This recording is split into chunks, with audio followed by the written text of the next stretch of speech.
Hey everyone, we took a week off, and if you missed it, we all went and saw Spider-Man. And if you haven't seen Spider-Man, maybe skip ahead 30 minutes, because there's a lot of spoilers in the first 30 minutes of the show. And if you care about that, and you didn't listen to me here, that's on you. Skip ahead 30 minutes if you don't want spoilers for Spider-Man. This is a Fatal 4 podcast.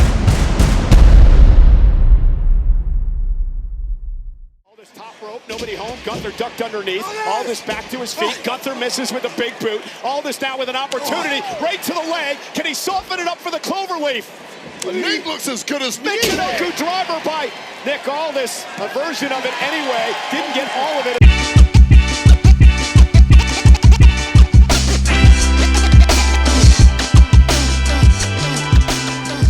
Welcome everybody to Didn't Get All of It. We are back.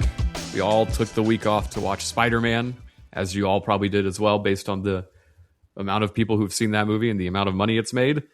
I'm one of your hosts, Paul Griffin, and joining me is the rest of the Fatal Four. The gang's all here, including Pro Wrestling Noah. Comic books are back, baby. Also here, B-Rob. Flap. I'm flapping off. The B stands for braces, because he got new braces. Mm-hmm. It keeps him young. Also here, speaking of young boys, it's Cody. That's right. We weren't here last week, but we are here this week. Today is a brand new day. Folks, if you haven't listened, this is a wrestling podcast, but we're not doing that right now. We're going to get there. I am so sick of that Steve Lacy song. What? I never want to hear it again. I want to go see this movie again, but I have to leave before the credits. What? Because remember when the movie came out and you told me like it's cool that everyone's making their own version of the credits on Reels? I said that? Yeah, I think so. That doesn't sound Somebody right. said it. Somebody said it. I'm not on Reels. Yeah, well, they're doing it on TikTok too. TikTok. I'm not on that either. What the fuck are you watching stuff What on? are you Somebody on? said it to me.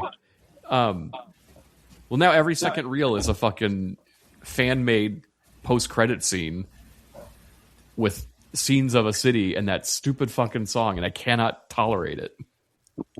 I don't know this song that you speak of. It's the credit song from the Spider-Man movie.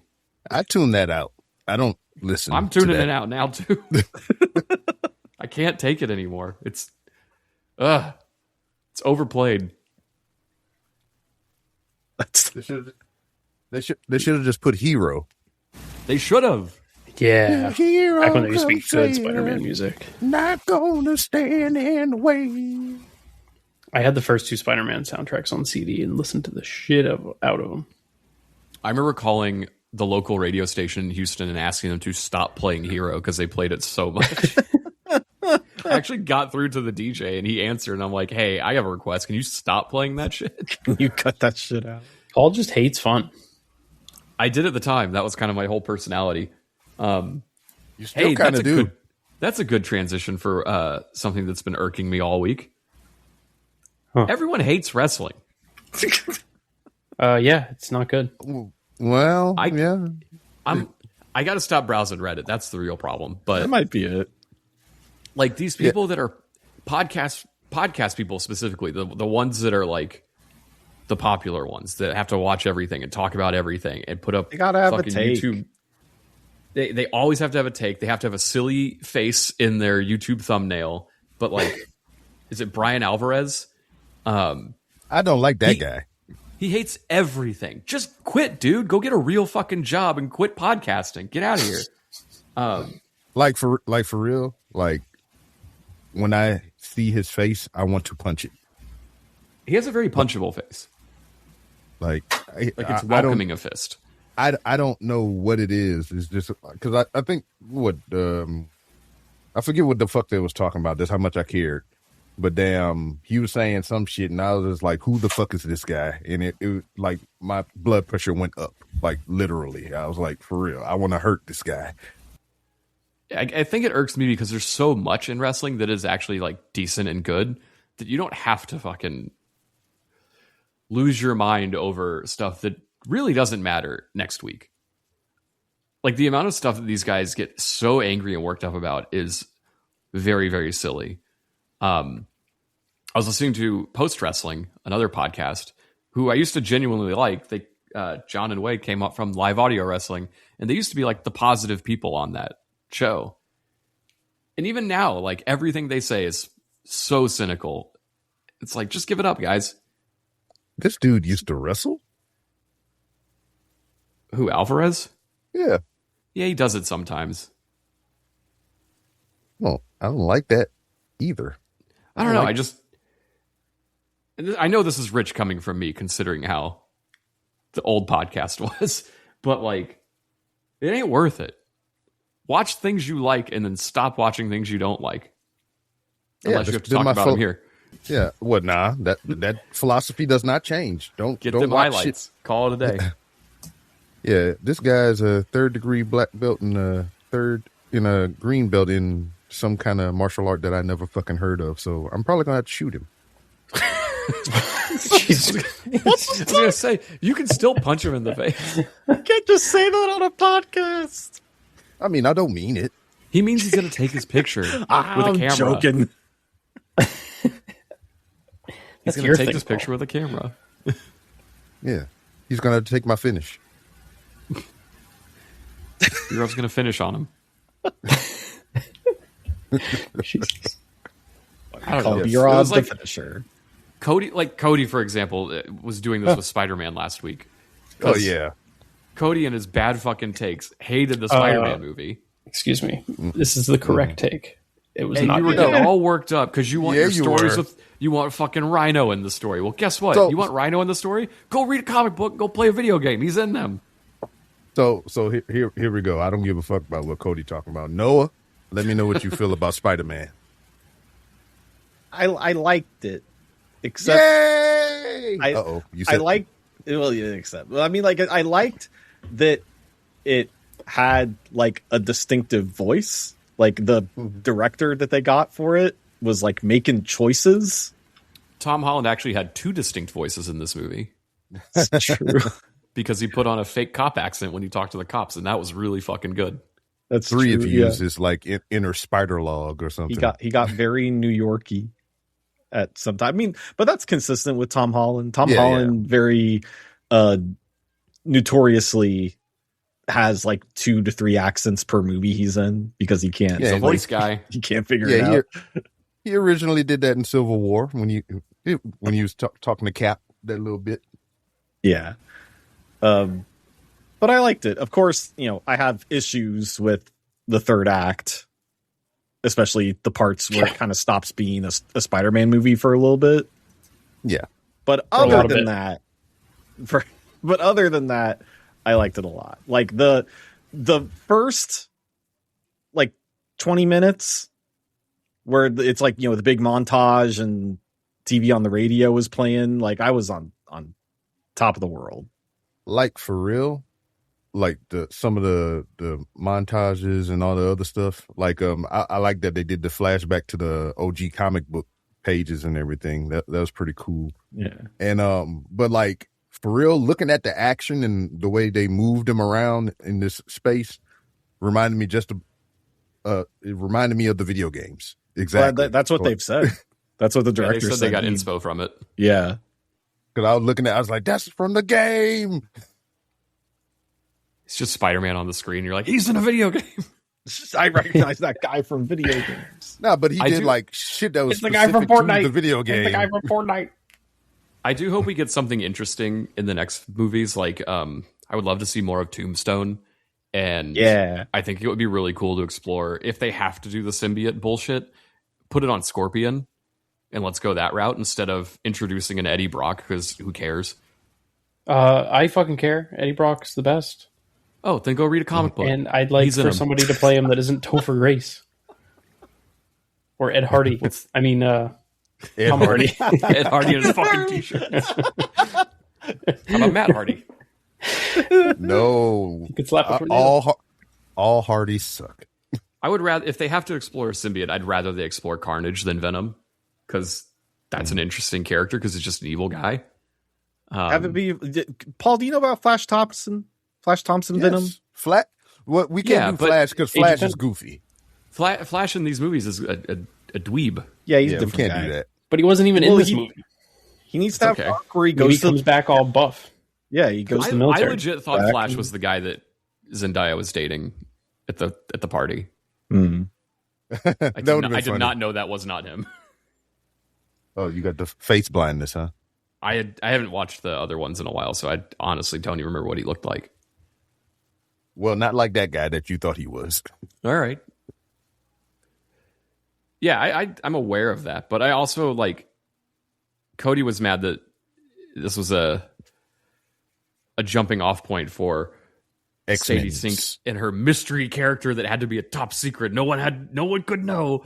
Really dumb marketing. I thought it was pretty cool because I knew nothing about that. I didn't know she was in the movie. I didn't know shit. So to see what was going on, so it did work on you. It worked on me. So Okay. my whole thing, there's always the rule of two for a lot of movies and everything. So if you have somebody from Stranger Things, more than likely somebody else from Stranger Things is going to be in the movie or later on down the line, because there's always two of somebody, because they bring their friends in and all kind of other shit. So this leads me to believe later on, since she is playing Jean Grey or whatever, that tied to that Stranger Things stuff, since he is actively training in gymnastics and other forms of martial arts, he wants to play the role of Miles Morales. He's been lobbying for it. I wonder if they're going to pull him into it as well. The only black kid in Stranger Things. I don't know his fucking name. He's not Puerto Rican, so no. There's dark Puerto Ricans, right? My hunch is that they're going to find someone to cast it as perfect for it, because Probably if he's not not him, Puerto yeah. Rican, they're not going to deal with the fucking media spin of why couldn't they get this proper diversity done right? So Yeah. they'll get Probably somebody, right. but he's going to fit the role perfectly. Yeah, they're going to get I don't know who nobody it is. like they did with Tom Holland. I prefer that. For any film or whatever, I prefer to, have your veteran cast, but for these new leads coming up, we need relatively unknowns. I like that shit. I was told by a source who knows a source that part of the reason they're doing the movies this way, and part of the reason you haven't seen certain characters get reintroduced, is because of a rights issue, which Yes, B-Rob, of course. you know how I feel about rights issues. Classic. It can all be solved with dollars. Whoa. Hold on, wait a minute. Everybody's got a price. No, different rights, not those rights. Yeah. Apparently, they're not allowed to introduce characters that have already been used in Spider-Man movies unless they are those characters still beyond Peter Parker and Aunt May, which is why you haven't seen a Uncle Ben or a different Doc Ock or something like that. I don't totally buy that. Maybe there's some truth to it. I think if they desperately wanted to tell a Dr. Octopus story, they would do it. I don't think they want to tell stories that have been told. Mm-hmm. Yeah, and I'm fine with, because weird, because they told the same story that Thunderbolts just did, but worse. Well, it's a different one. That's their story. Well, at the same time, with a guy like Dr. Octopus, or God forbid, a Green Goblin, I feel like you wouldn't want to touch those performances with a 10-foot pole, because those are some of the best performances of supervillains in history of movies. Yeah, not while those guys are still alive. But that's why they were used in the last movie rather than rebooting anything. Right. For real, if they never did another Spider-Man, I could have did without this one and just left off with the last one. I mean, thankfully they're doing more Spider-Man. So yeah. And then he's even said in interviews that he legitimately is setting up for the next person to take over. He says there's a plan, but he's also said he will play Spider-Man for the rest of his life if they allow him to. Like a Chris Evans situation? Old man Spidey. You can have two Spider-Man. You can have adult Peter. Yeah, I mean, plenty of Peter Parker stories to tell. Oh, there's so many. Also, yeah, Cody just wants him to play the hits. Yeah, I mean, I'm stuck in this realm of just I don't have any attachments to the comic books or whatever. I barely have any loyalty to the fucking television show or whatever, which I do thoroughly and fucking enjoy. But given that they gave me what I have here, I'm fine with everything that's going on. Not all of it, but I'm fine with what we got here. I would have loved, and I don't know if they're actually going to go this route, but if they were to do a Daredevil Spider-Man team up against Kingpin, that'd be fucking great. I thought that was going to have some kind of play in there because they did introduce the Hand, which is akin to reintroduced the Hand. Yeah. Allow me to reintroduce themselves. It's the Hand. I also really liked the like wushu style, like flying around on cables action. Yeah. That the Hand did. That was really, really cool. Yeah. Then they lied about the stunt choreography team. There was putting out there that it was Jackie Chan's stunt team that did the choreography for it, but like he didn't do shit. He was just there visiting the set.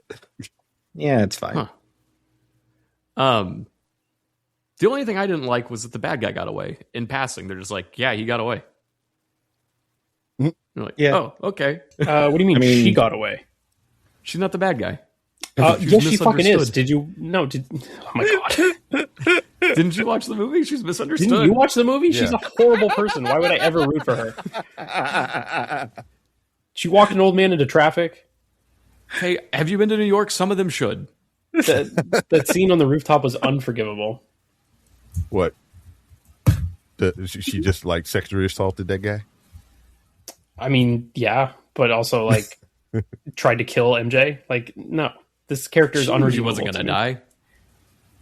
Hey, she is this way because she doesn't have the proper guidance. Maybe she should get sent to a school to where she can reform and learn her powers better.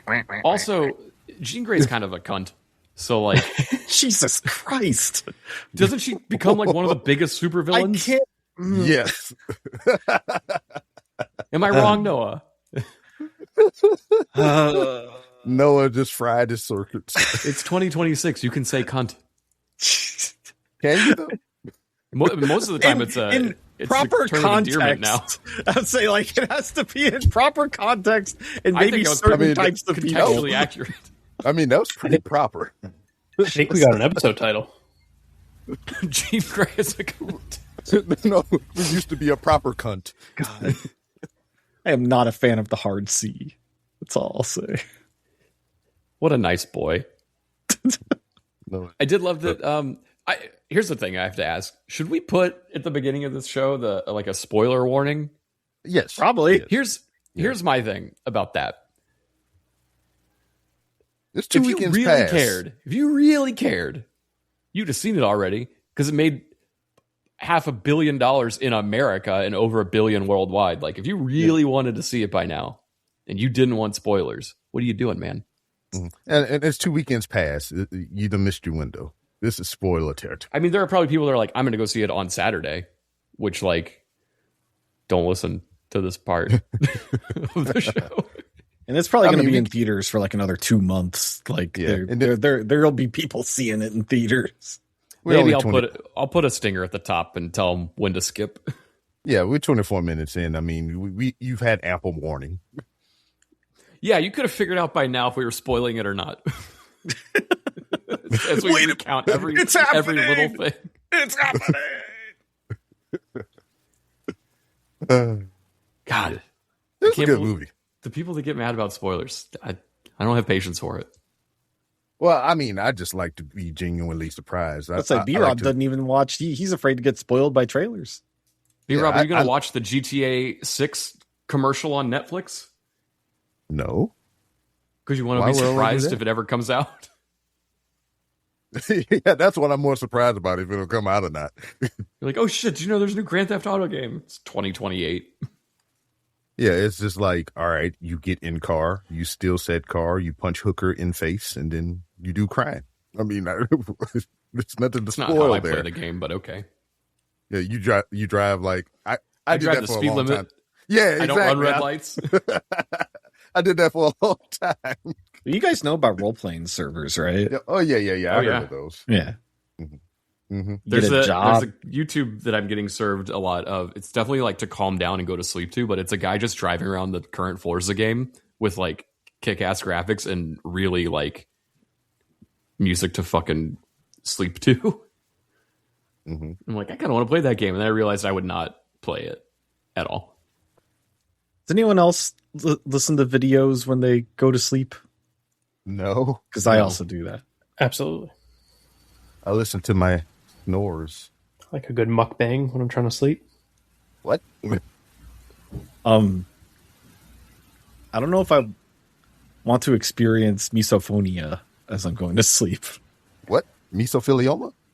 No. You know you get paid for that. There's lawsuits all the time.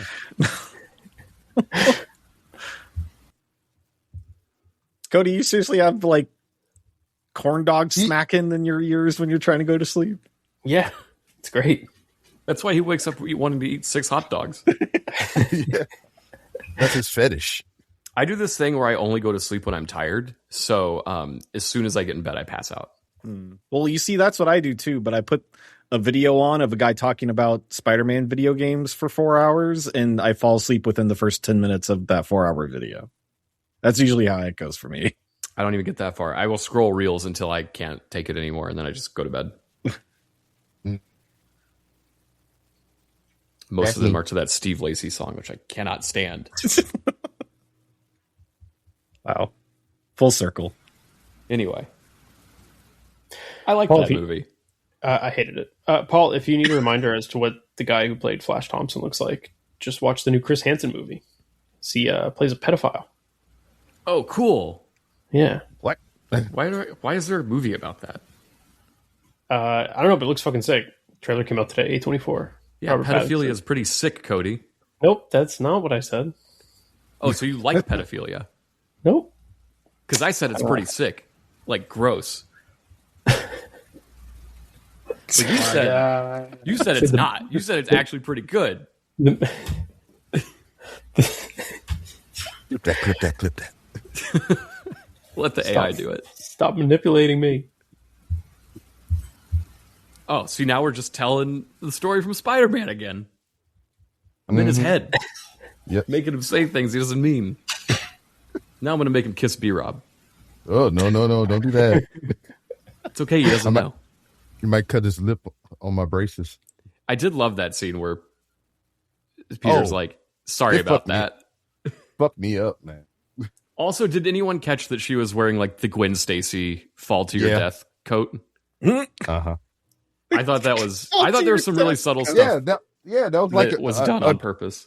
Yeah, it was like almost a direct callback. I was like, oh, how's she doing the thing? But there was Frank never a part of me. There was never a part of me that thought they were going to get rid of any of the main characters. When he was going to catch her, his web should have turned into a little hand. A little reaching hand. out for her. Frank Castle was good in here. Amazing. Oh yeah, no, that's my favorite. Way better than his last Punisher outing. My favorite part Well, I mean, about you know why it was bad, right?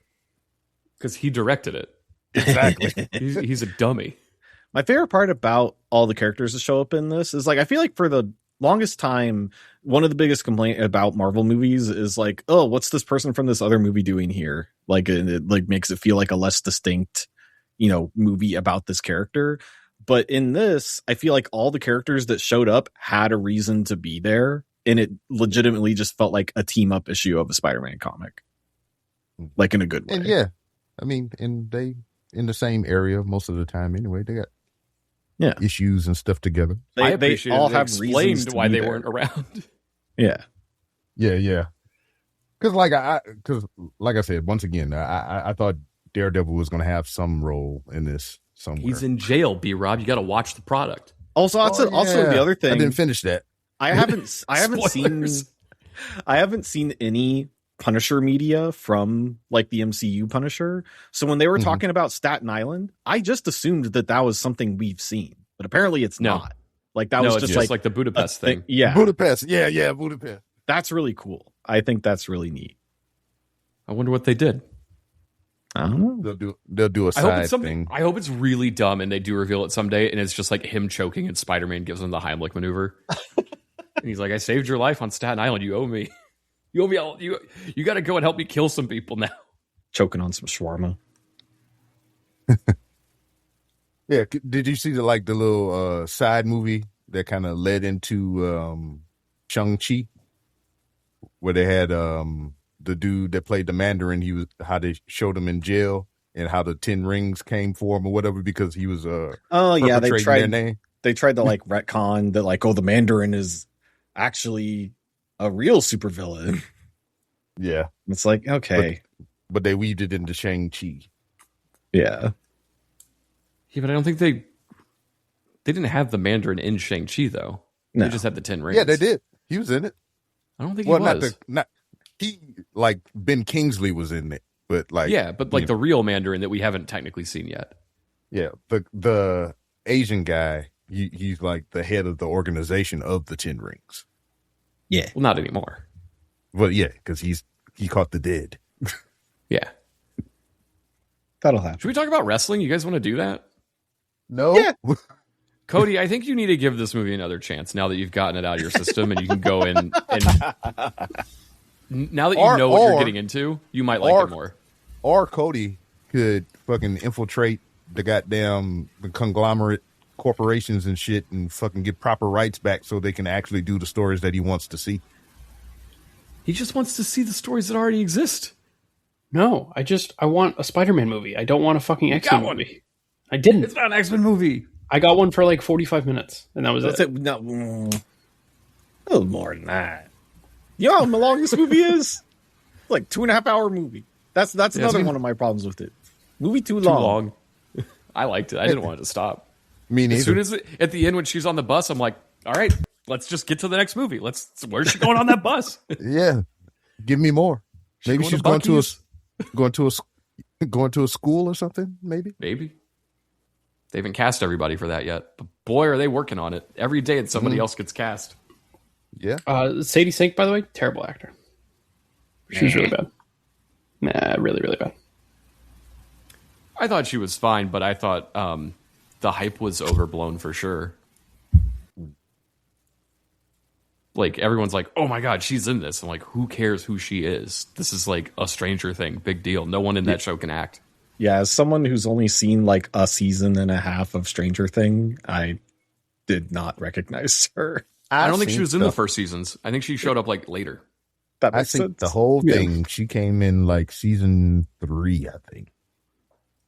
Is that the season where they had the fake episode to jumpstart a spinoff?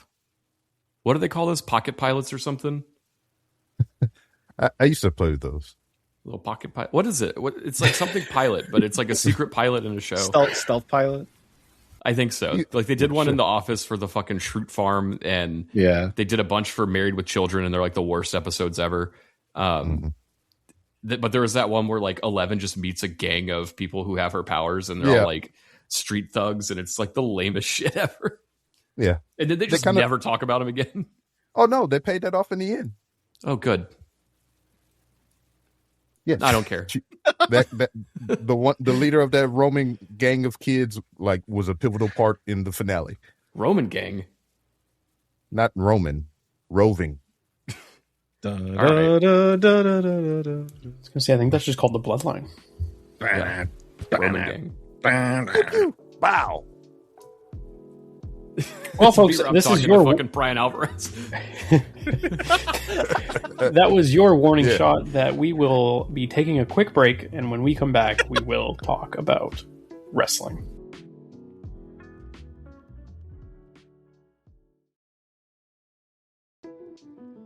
Well, folks, if Spider-Man talk is not your thing, don't worry. We are going to redeem ourselves right now because we are going to talk about AEW Redemption.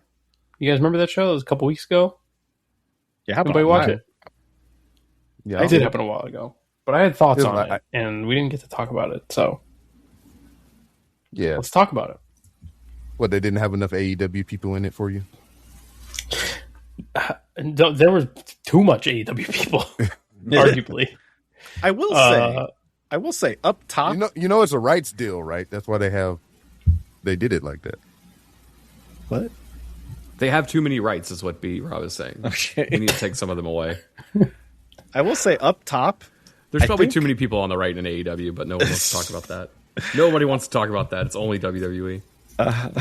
What's up with that Alistair Black guy? Or whatever the fuck his name, Tommy N, or whatever the fuck his name is now. He's bald now. Yeah, no one respects him. They hate him. He's just I was to a say, does neo-Nazi anyone now. like?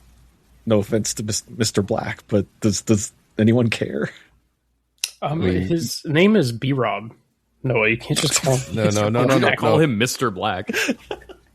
Mr. Black. I would say that's the Simpsons character. Simpsons. Mr. Black. Yeah, but like he looking like if he just acting around. Have you seen Kyle? He's about this tall. He's doing one of those things.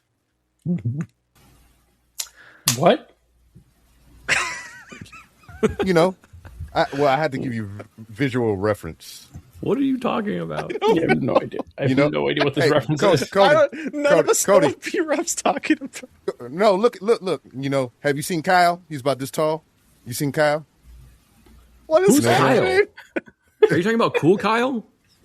No, you're not looking at the camera, are you? No, I'm looking This at is the an t-shirts. audio podcast, B-Rob. But I'm in the chat room with you with the cameras, motherfucker. We're not on camera, just you. Cody's know, playing with that's- his Michael Cole. I know, I've seen it. You don't supposed to get go this to on the talk? Brian Alvarez podcast, by the way. There's no fun happening on those shows. I want to punch him in the face so bad. Anyway, so did anyone watch the ladder match that opened AEW Redemption? Yeah. I sure did. Gotta say, big mistake starting the show with that, everybody in the ring. Like, dude, your pay-per-views are like 4 hours long. Why are you cutting entrances to the opening match? Cut like well, actually, they didn't cut it if you watched the pre-show because they did it on the pre-show. okay. Well, ain't nobody got time for that. You know how long the show is, Cody? They got to cut something. Yeah, but not that. I don't know. And the reason, because there's like crucial information that you could be telling me during entrances. Like, I had no idea that Mike Bailey was from Canada. Or Canada? wherever the fuck they were. Quebec. I had no idea. And that like became a thing towards the end of the match where I was like, wow, they're really into this guy. It's because they're from there, and they didn't like say that. I don't know. Anyway. Well, I mean, I'll give you a pass because you're just coming over to this side, but they've touted that like a long time now. Wait. Cody gets a pass? Does that mean he can say it?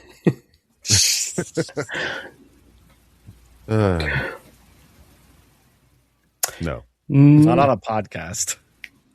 Nick Wayne, I thought, was very good in this match, by the way.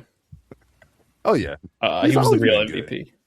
Yeah, I would say yes, but he like really shined in this match. Mm-hmm. He took the Canadian Destroyer from Jack Perry on the ladder. Yeah. And hit like a Phoenix Splash off the ladder at one point. Yeah. All very cool. Mm-hmm. He was the AR Fox of this match. He just like doing crazy, unique shit for no fucking apparent reason. Well, hopefully he has a better trajectory after this match than AR Fox, because is that guy even still around anymore? Yes, ROH. He just lost the ROH Television Championship. Okay, so no. And then we had a tag match that I wanted to talk about featuring the Young Bucks and the Death Riders. Now, I kind of tuned out. I'd also kind of tuned out. Really? I mean, John Moxley and Will Ospreay versus the Young Bucks. I guess I didn't tune out, but I didn't give it my full attention. It did kind of piss me off, this match. That is Tell so me why. interesting. Yeah, I want to know why. I was not a fan. I guess I liked Will Ospreay being friends with the Death Riders. And I also thought that the story of Nick getting his bell rung during this match. Yeah. I did like that bit. I had the same opinion that John Moxley had on commentary later that night, which was, what, you never been in a professional wrestling match before? never hit your head during a professional wrestling? Because he was just like selling it the whole time. For like 20 minutes, Nick Jackson was selling like, oh, my head hurts. Wow, Noah thinks that everyone needs to pull themselves up from the bootstraps and stop being pussies, and concussion protocol is bullshit. That's what I'm hearing. Yes, correct. Yeah. But like, I think it's specifically a thing. I think it's specifically a thing with the Bucks, though, because like they've been telling this story for damn near a decade now, or going close to it, to where Matt Jackson's back is fucked up. You know, it's just like a thing with the Bucks and selling, which I mean they do well, but sometimes they kind of when do they do it? In between the three matches? or four. No, in between the 3 or 4 destroyers, they kind of sell in between. Oh, they're like, ooh, I gotta lay down for 1 count. Okay. I saw their little exchange where they just bounced around for 30 seconds, and everyone's like, you won't see this in WWE, and all the comments were like, good. It's so interesting. You guys didn't like this, and I did see people online clowning. At one point, there was a moment where Jon Moxley just like flat out no-sold. Or no, was it? No, it was one of the Bucks like no-sold a splash or something, like completely. Just like got up and rolled out of the ring immediately after it. That doesn't bother me as much. But man, I really liked this match. Well, good. Which is so not expected. Yeah, I feel like this is kind of opposite day. It's okay to like things, Cody. Yeah. That's why I think you should give Spider-Man another chance. No. Because I hate Jon Moxley, but I thought this was the best Jon Moxley match in like literal years. I remember thoroughly enjoyed. Not looking forward to this match when we did the preview. Not at all. And I thoroughly enjoyed the story they told. I enjoyed the idea of like Will Ospreay being torn between like he likes the Bucks, but he also likes Jon Moxley and is trying to be part of the Death Riders and be tough, and he's showing remorse, and Jon Moxley's like, fuck that, you just killed the guy. Like, it's an interesting story instead of it just being like a boring tag match with a bunch of flips and moves. I think they actually went in there and tried to tell a story, and I was along for the ride and I enjoyed it. I'm more so of like it's not doing that, because like, all right, we know Ospreay is going to Wembley and he's going to face Omega. We know that already, but like this dude is kind of killing himself before he get there, and I'm kind of like, because we'll talk about it later, because he just had this match with fucking Mark Davis for no apparent reason. I know they was mad at each other. They got some beef there or whatnot, but like the shit that they did in that match prior to Wembley is kind of pissing me off a little. My main critique of the match was that it went on a little bit too long. Like there was a spot where like towards the end that Will was extra reluctant to attack, and Moxley kind of just tagged himself in, threw Matt out of the ring, and then stomped Nick. I felt like they should have just won right there. Obviously in hindsight, I know why they wanted the Bucks to win, to elevate them so they can get their title match at the pay-per-view, like whatever. But I thought it would have been like a perfect match if they just ended it right there, with the story of it being like Will couldn't pull the trigger and Moxley had to do it for him. Moxley's not going to be able to do it for him at All In. Is he going to be able to win the big one? But I still enjoyed the match. Cannot say the same for another tag match on this show. The Dogs versus the Bang Bang Gang in the double chain match. Well, we did say prior to this that we don't have to talk about everything, so let's not do that. No, but I'm skipping the Kyle Fletcher Bandito match because who gives a shit about that? It was what? I do need to talk about how agree and this disagree was. Because I did love that match, but also there wasn't really necessarily anything particularly notable about that match. Just Kyle Fletcher and Bandito kick ass.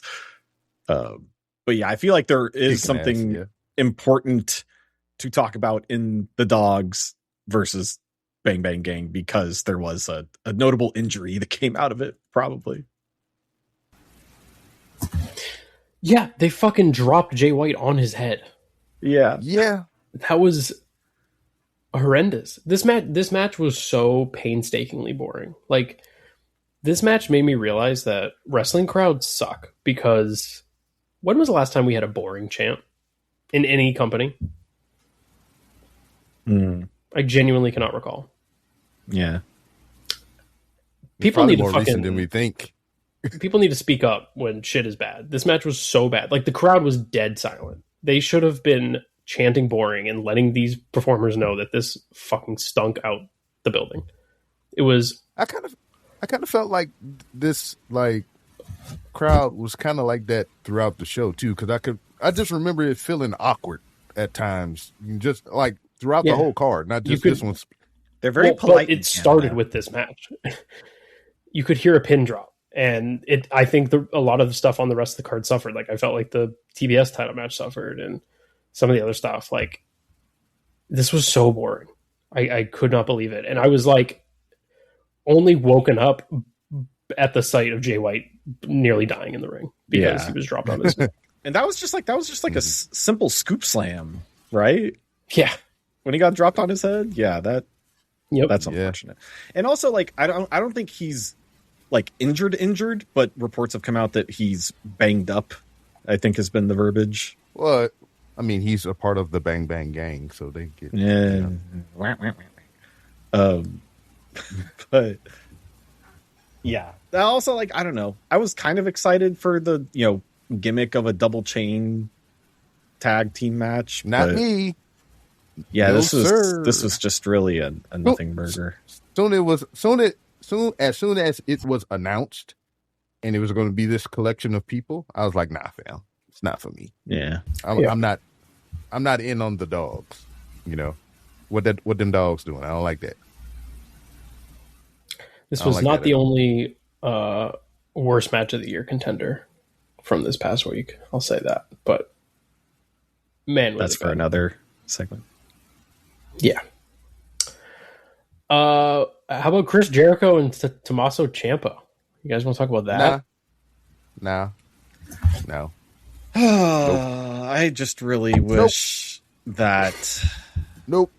Tommaso Ciampa was not as goofy as he is being currently.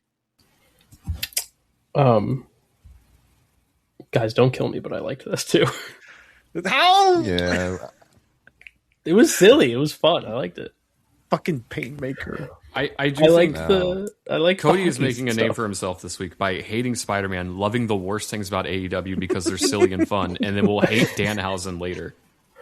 Oh yeah, that shit's trash. But big wrong take energy from this guy. I don't know. I thought that Cyclospora. The hockey sweater spots were fun. He's got Cyclospora coming out of his mouth. Painmaker is silly. Don't really love it, but I don't know. I had fun watching this match. Whatever, sue me. I don't care. Okay. I'm Fuck you guys. Whatever. I just wish that Tommaso Ciampa attempted to pin a pair of pants this week on Dynamite, and that had me scratching my head. Like, what are we doing, folks? This guy was the psycho killer when he showed up, and now he's just a goofy guy. I don't know. It's the Chris Jericho effect. That's the thing, is that he wasn't a goofy guy until he started wrestling Jericho. And now he's goofy even when he's not wrestling Jericho. I know, it's the what Jericho is happening? effect. He fucking ruins people. He makes them disappear, i.e. Big Cass, which he's probably in a better position, right? We'll talk about that later. But yeah. Also, we don't have to talk about the whole match because it wasn't really particularly that interesting. But I'm really glad that Maya World won the TBS title. Yeah. I was not seeing that coming. That's kind of crazy. Hoping for it. I was hoping for it so much, but it was cool. And then doing something different, and then like Sheeta, man. I'll say, yeah, it's more interesting than having Sheeta hold it because, crazy. Yeah. Sheeta used to be like the top woman in this company, and man, yeah, she's really boring lately. Now she's not. What happened? Yeah. Willow Nightingale won the women's world title, which that match was unremarkable. That was awesome. that's cool because her and Mercedes will have a banger in London. Yes. It's going to be their third match, I believe, right? Because they fought in Japan. Well, they fought in Japan for the New Japan Strong title. That's when Mercedes got hurt. And then they fought in AEW prior to what this one is going to be. So this should be the third then, right? Sure. Yeah. And then Kenny and Kevin Knight had a match. I thought it was all right. It was fine, yeah. I feel like it was all right. Most of the stuff that is worth talking about happened after the match, really. Mm-hmm. Which, again, I don't know, thought this was kind of goofy. The return of the plastic bag in an attempt to kill Kenny Omega. I'm just like, guys. I like the one little callback out of that though. Like Wheeler was the one to hug him and try to keep him away from what was about to happen when they did that to him when he had to do it to Brian. I thought it's just we already decided that this was a bad idea the first time we did it. We don't have to do it again. Mm-hmm. Yeah. I do, however, like that Kenny kicked his ass when he got up. Because like part of the story has been that Kenny has been telling him that this was going to happen. Yeah, and somebody's got to be the bad guy going into Wembley. Yeah.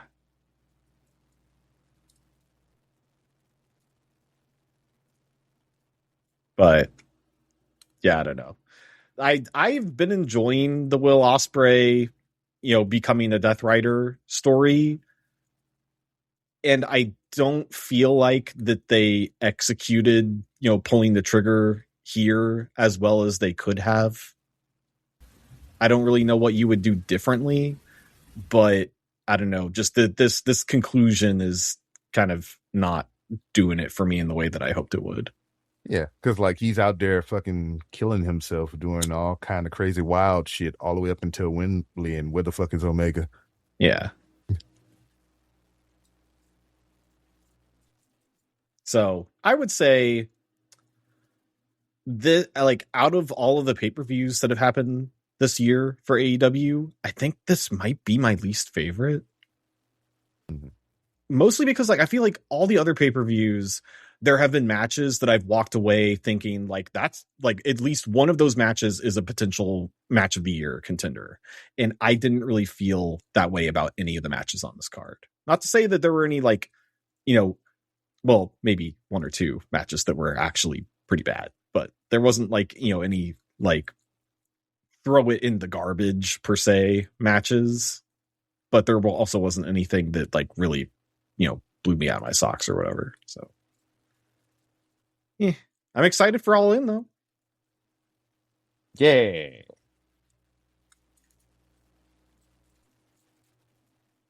What did you think, Cody? Did everybody die? Cody's on mute, isn't he? Maybe he's pooping. Maybe he's pooping. You gotta say something to make him run out of that room with his pants down.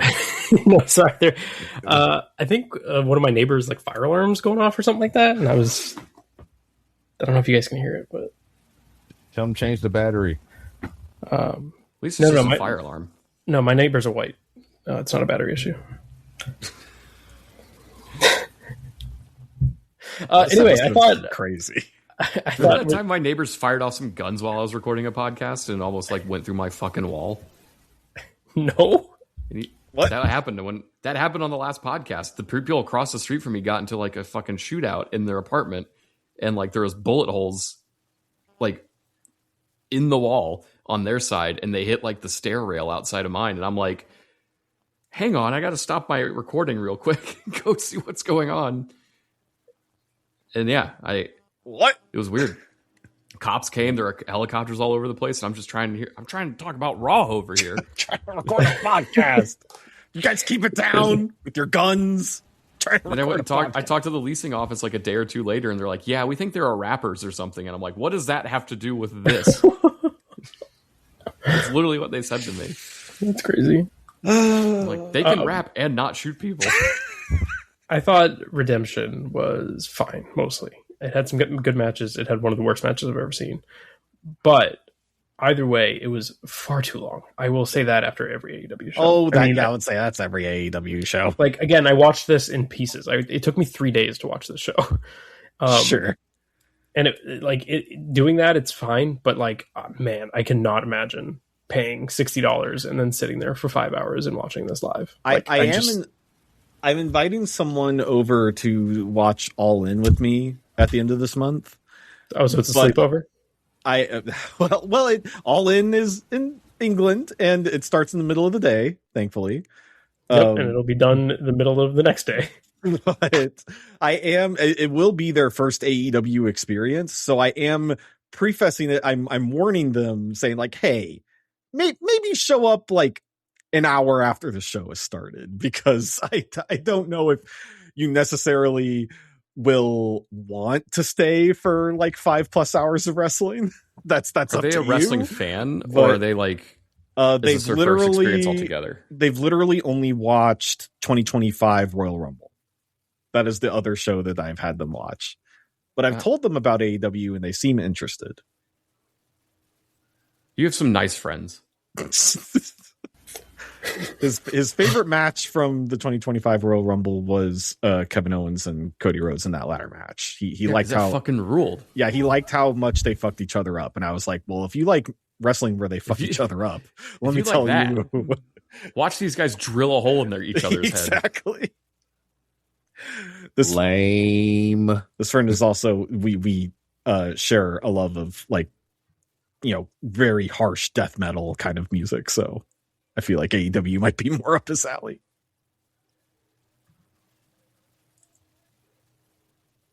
But anyways.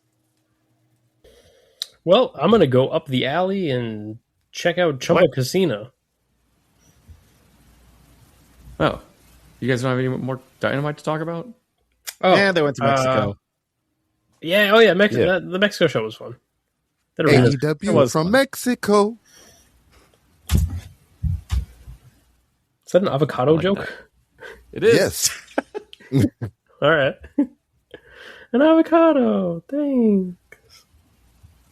That's how you say lawyer in Spanish, ain't it? Avocados or something like that. That's our ball, ain't it? No, that's a coffee drink with ice cream. No, that's avocado. What's happening? It's a free shabakadoo. Bless you. Have we gone to break yet? No, let's do it right now. Nothing happen on Dynamite to talk about? In Mexico? Not really. That sucks. Yeah. Yeah, and he's the real world champion. I wonder where they got that idea from. Well, Ospreay fell down some stairs. They painted an X on it. Yeah, shit. He fell down some stairs. He fell through some chairs. Fucking got dumped on his neck. Yeah. He got dumped on.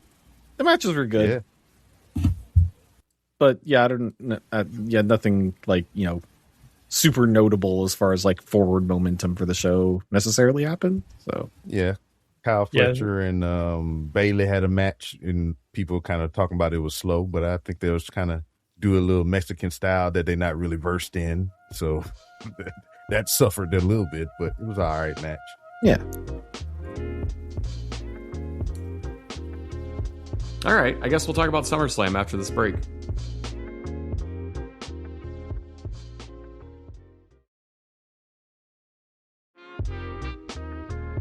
All right, gang, it's time to talk about SummerSlam, the biggest party of the summer, over 2 nights of 1 weekend, 48 hours, 2 days, SummerSlam. Huh. This did not need to be 2 nights. Sure didn't. That said, was better than I expected. Like, across the board, I thought this was a much better show than I anticipated it to be. Some stuff happened in ways that I was not expecting them to happen. I noticed, and this is partially where my Brian Alvarez rant came from earlier, people did not totally care for this Liv Morgan EO match. This match fucking ruled. It was That's crazy really, really good. Really good. I would argue maybe the best match of night one. I would argue it was the best match of the entire weekend. I think I'm closer to that. Yeah. I think you could do that. Like, I don't understand how people couldn't like this match. This match has made it into my match of the year contenders. I thought this was like a perfect match. I actually did like the story of Liv hasn't defended her title because nobody's tried to take it from her. And the idea of like, well, she hasn't wrestled in 100 days, so she's dog shit. Like, no, she has to go out there and prove herself now. And I think she did. She good. This match was good.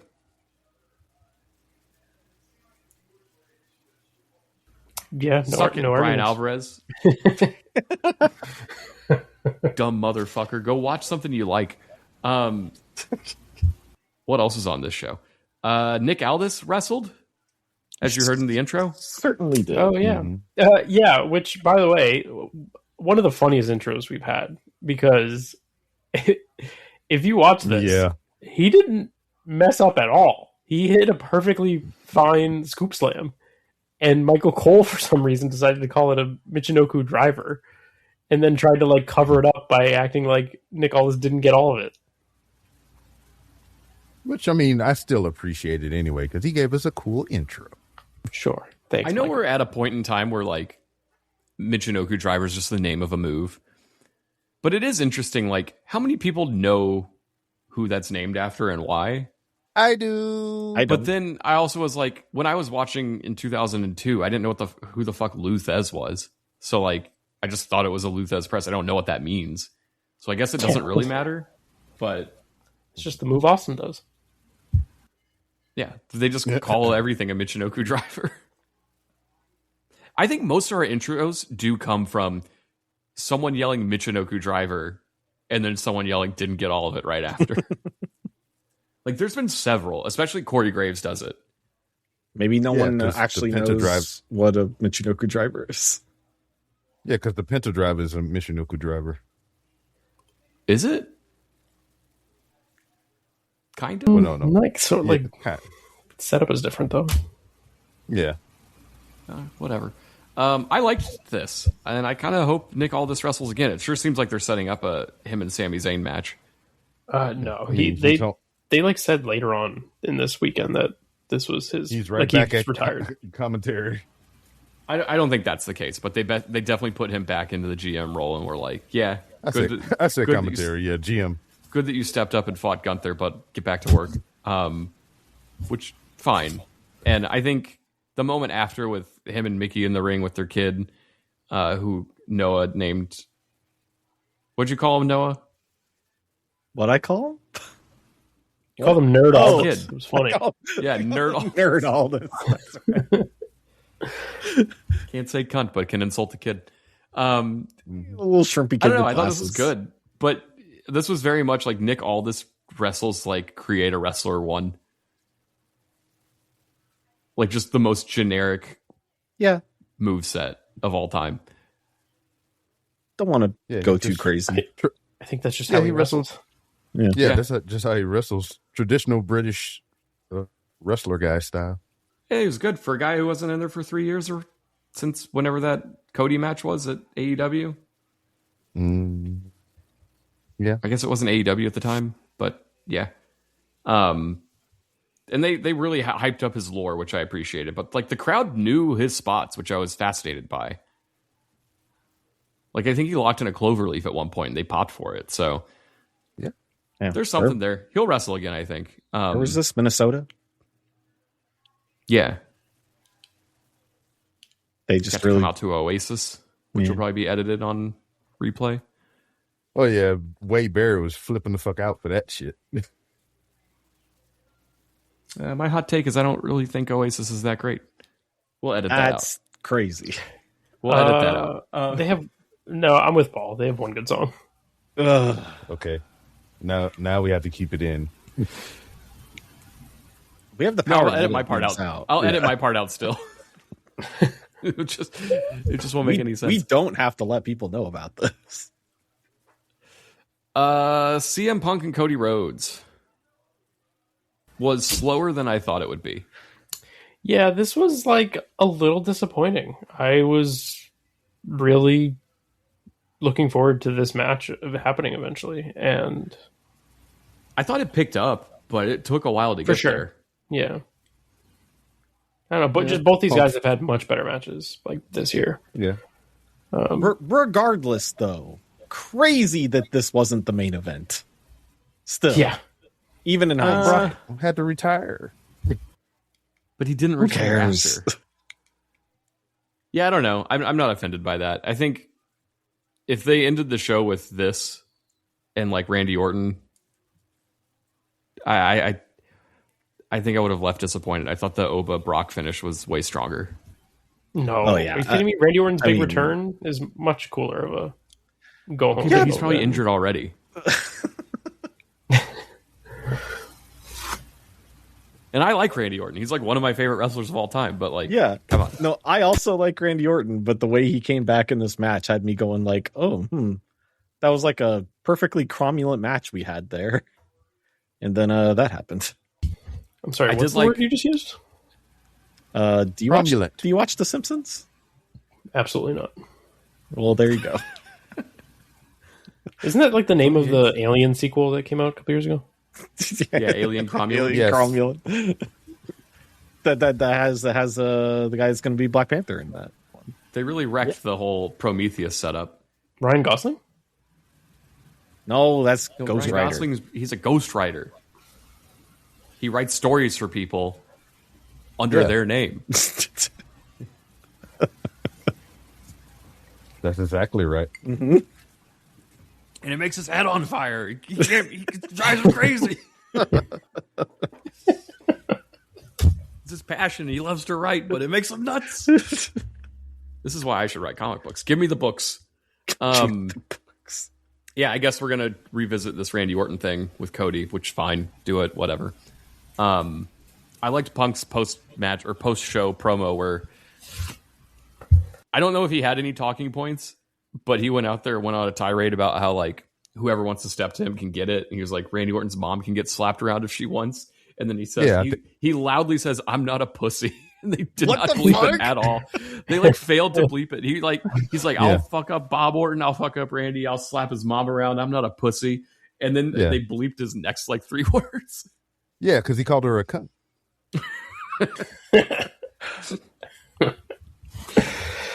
It was great. I thought it was very funny. And then as he was leaving, I think he hugged Corey or Biggie, and he was like, that was really fun. Like, he just clearly went out there and just railed and just left. I don't know. I did not think this was work shooty. I thought this was a guy who was just having a good time. And they don't care because he's their boy. Corporate Punk. Love to see it. Obafemi and Brock Lesnar was awful. More than I thought it would be. I did not think it was awful. That's great. No. Cody did. Cody did. He was pissed that Sadie Sink was in it. I have a question. Why, not only what Noah said, why did this have to be the main event, but also why did this have to be a Hell in a Cell? That is, especially. What else would it be? They didn't even fucking touch the cage. They didn't even touch it. Yes, they did. It was just there for aura. They didn't actually need it. If I bought a ticket to the show, if I bought a ticket to the show, I would be so pissed and demanding a refund because this is flat out false advertising. They just threw the Hell in a Cell on it so that they could try to sell tickets because this show was not fucking selling. And then they go out there and they don't even do a Hell in a Cell match. They did. That's what he wanted. They bumped around the ring a little bit, and there's a cage around it. They couldn't go too far away. Oh my god! That's what it's for. Like Brock, brushed up against it for a second. He hit it when the table spot happened. There are worse Hell in a Cell matches out there. Seth Rollins and Bray Wyatt. All right. Can't be worse than that. The worst match of all time happened in a cell, and it was red. But at least they used the cell. Like, I can give don't them mind that. it. They had to contain the beast. And really, at the end of the day, it's so in 3 years or whatever they can say that Obafemi defeated Brock Lesnar in a Hell in a Cell. Like, it is literally padding his stats. Yeah. I mean, it was what the man wanted on his way out. Fuck it. Let him have what he wants. It's just like after all the rehab that Punk and McIntyre did to this match type, to just have this be the they didn't rehab shit. They just had a good match in the Hell in a Cell. Yeah, I think this match has been People rehabbed want by the Hell in a Cell to go the fuck away. yeah. No one cares. This match has been rehabbed by not making it a guaranteed event every year with multiple versions of it. I like that. I like that fact too. They don't. I don't know. This didn't bother me so much. I thought Brock did way more than I anticipated. Yeah, for real. Really? Especially like I kind of feel like he was upset in the end when it was over, because I kind of felt like he was supposed to hit those fucking wood planks. There was no fucking way that was supposed to be the finish. There was no way he was taking that move on the fucking wood planks. It looked like, because he was looking over like, oh. I think he looked over to be like, thank God that didn't happen. I think he said something on like Pat McAfee about that, but like the way that his knees hit those things did not move. He's not taking that bump on his back on his way out. Like I said, he probably like reconsidered midair. He was like, oh shit, thank you. Yeah. There's no way that would have been the finish. That would have been insane.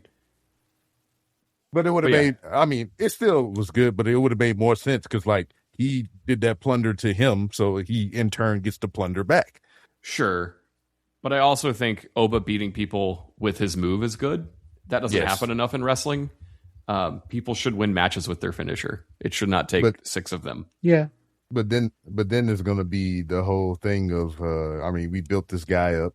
We got the endorsement. Hey, he's the next guy and all this other bullshit. Then, you know, he wins, if so. And then what next? I mean, he's wrestling a main event. That's the story of wrestling, right? He's wrestling a main eventer style where right now Roman Reigns has to hit his spear 18 times and Cody Rhodes has to do multiple crossroads. Like, he's wrestling at that level already. So they're just going to put him in the mix with those guys and someone will... I guess Brock did kick out of the Fall from Grace, so that story is gone of no one's ever kicked out of this move before. I think Brock Lesnar is an upper echelon competitor, so I think this does create. This is a fantasy booking thing because Ilya and Gunther had that fucking banger match, and everyone's like, run it back on the main roster, and now Ilya might just not exist anymore. Yeah. The idea that a Javon could step to an Oba at this stage will be huge if they ever want to run that back. So I think that could be really cool, and they're really building up Javon, especially on Raw. I think there's something there, but it needs to be after Oba wins the title. Yeah. I wouldn't be opposed to that. I liked the post-match respect angle with Brock saying, I'm the past and he's the future. That was nice. What, like, more show, less tell. Like, why did he have to get on the mic and say that? Like, just raise his hand and show him the respect. That was so stupid. Get on the mic and be like, me past him future. It's Brock Lesnar. I think he did that like on the fly. I don't know if that was planned. Yeah. But then again, it's Brock Lesnar. He's not poetic at all. He does what the fuck he wants. And then he went on Pat McAfee and did say he's retired, though the story came out today is that like there's people in WWE that do not believe that. I don't believe that. I don't believe that. Especially because he retired already this year. So, yeah. If he is to actually retire, I do wonder if they're pushing that back to Mania and Gunther does beat him. Because we all thought it was happening this year, but he's going to get that Saudi payday. Oh, sure. Yeah. Though there exists a dump truck of money big enough to get him back in the ring. For sure. That's right. Especially since they bought EA, right? I think more people. It's not the same Saudi, but I'm sure they're affiliated in some ways. I think he's retired. Good. I'm fine with that too, but I would not be shocked if he shows up again and works Mania this year. I don't want that. I don't think he's retired until he gets you're going into the Hall of Fame moment. And even then, that doesn't retire people, but for him, I would buy it. I think that's happening in Saudi. I think he goes in the Hall of Fame this year. Or next year. I guess we'll see. We did not predict this one right, so we'll see what happens. Night 2, though, if you went into this thinking Finn Balor or Sami Zayn was going to win the number 1 contendership match against each other, boy, were you wrong. Yeah, you smoke all the crack. Night 2, they kicked it off with adding Gunther to the match. because Gunther beat Aldis, and Aldis was making it up to him, I guess, for being a shitty GM. And he also added in a returning Kevin Owens.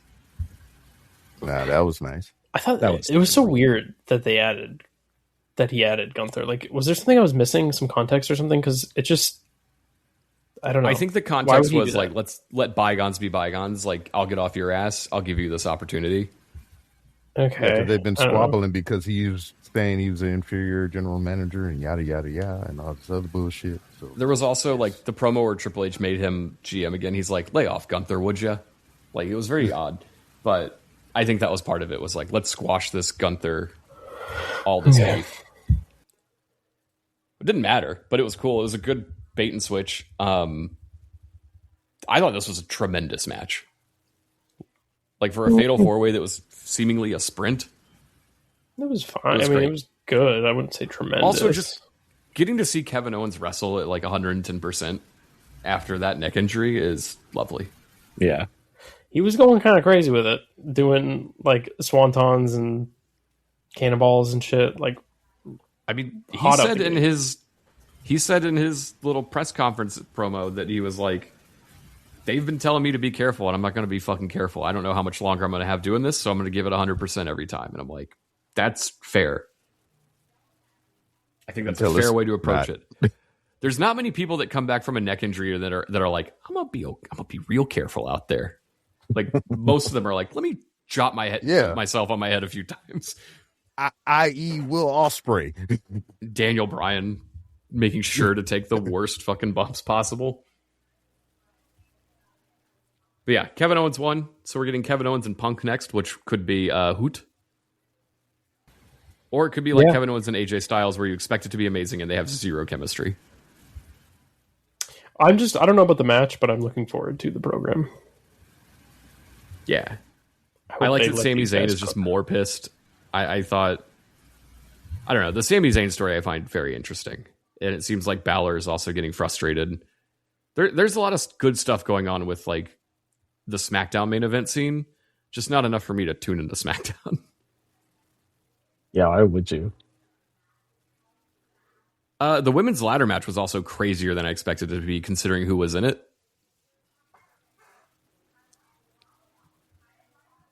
But if you're wondering why Tiffany Stratton thought his name was SGT Slaughter, it's because she takes the most insane bumps ever and is not afraid to kill herself in the ring. And plus, she's probably like, 2 decades past his prime? Surely she's met him by now. Don't call him Shirley. I would assume. Well, I'm not going to call him SGT. What do you want me to call him? Shirley Slaughter.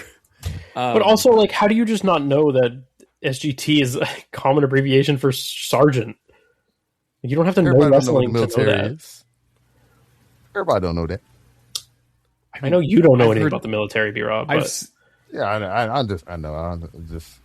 She seems like she's not dumbfounded about how much I don't know. She might be stereotypical blonde, which it's fine because she did some crazy shit in this match, and I think she's neat. The fucking spot where the ladder gets thrown out and she just falls on people and they kind of catch her. There wasn't even tables there. She just did a swanton out of the ring. She went head first. That was scary looking. And that wasn't even the ladder bump where she took the fucking spine buster off the turnbuckle into the bouncy ladder. It's crazy. Yeah. I was really happy with Chelsea winning. Yeah, I was really happy with the outcome here. I'm good for Chelsea. I liked when Michin and BFAB did a run-in, and Michin had Prince cosplay. Yeah, because the whole stable was Prince group did, yeah. Oh, is that really? What was happening? Yeah, they said it during Jade's entrance that her outfit was inspired by Prince. Oh. Yeah, because he's from Minnesota, or he's famously tied to Minnesota. I think I sat down on the couch halfway through this match, so maybe I didn't catch that. Oh, honestly, like, I wasn't expecting anything out of this, especially when they didn't put Julia in it, and it just seemed like a weird lineup of people. But I'm happy they went with Chelsea, and I think that could be interesting, especially with Rhea out being longer than expected now. Mm-hmm. Zack Ryder is the women's undisputed champion. Good for him. Cody, you put this in the note. I didn't, but did you want to talk about Danhausen and Dominic Mysterio? Yeah, another worst match of the year contender from this week. This shit was I liked it. It was goofy. This shit was offensive. It's honestly disgusting and a miscarriage of justice. He liked the Painmaker. That Dominic Mysterio is being relegated to this shit, and he's not relegated to it. No, he's not. He had a great segment on Raw. He's immediately back to where he was. It had nothing to did not devalue him in any way. I cannot believe that this is like. And he's not pissed about it. You're getting worked into a shoot. He's pissed, and I would be too. Well, Chad Gable and Penta also had a match. I liked it. It was pretty good. I think Chad Gable is real good, and I liked his post-match segment where he got to celebrate with his family and the Mug Dog. Yeah, fucking disgusting.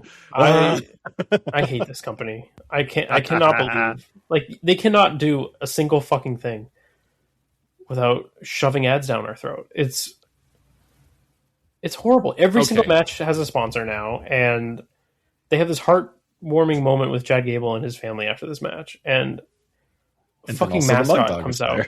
It was so like over the top to the point that I was like, oh no, who's under that mask? Like, surely they're about to beat up Chad Gable and start a new program. Like, God, if he took the mask off and it was Ludwig Kaiser, you know, fucking cool that would have been. They should have done that. I just want to counter your point. I think this was I'm just doing this for fun, of course. I think the Mug Dog was stupid. But think about moments in history. If you had the opportunity in 1996 when Austin 316 said, "I just whipped your ass," and then Joe Camel comes out and they light up a cigarette together, how much more iconic that would have been.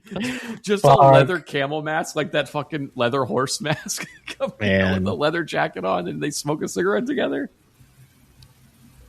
That would rule. Someone feed that into AI and starve a small town from underwater. That reminds me of, you guys know Justin S of OK.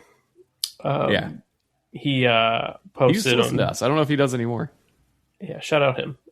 He posted a clip from an old WCW, I think it was Nitro, shortly after it went hard passed, and they were like talking about it and showing a sign in the crowd that like said RIP Owen or something, and then it transitioned to an ad read for Wendy's, and I replied to it and said that if this happened today, a minion would have descended from the ceiling holding Frosties. Hell yeah. Banana flavored Frosties. It's so gross. I'm so sick of all the advertising. I hate it. I fucking hate it. The fact that was the thing that happened then and nobody really cared, because I work in advertising. Everyone remembers that viral clip of them showing like George Floyd and then cutting straight to a commercial for Chili's. It was like on CNN. It's like more of this horrible footage right after this. I want my baby back, baby back.